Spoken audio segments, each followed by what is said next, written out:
In this video, I'm going to show you how to remove the rear seats of the Celica. The first thing you have to do is just fold forwards the backrest.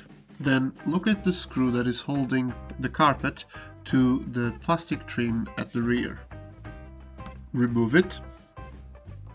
Then find a plastic clip that clips the carpet to the body of the car and remove it. I find it easier to do this using a flathead screwdriver.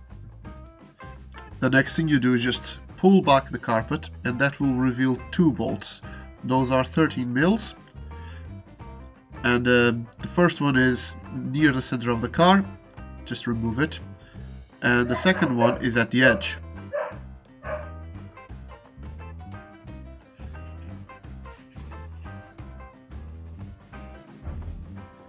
Then you just need to remove the seat. Now, one thing to note is here you need to fold back that piece on both sides so that it doesn't clamp in and the rear rest comes out easily.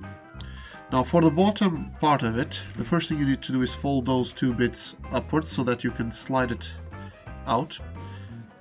And this is the two locations that you'll be looking for to put your hands, more or less around these areas. These are the clips that you're going to separate the metal from the bottom of the seats to that clip, both sides.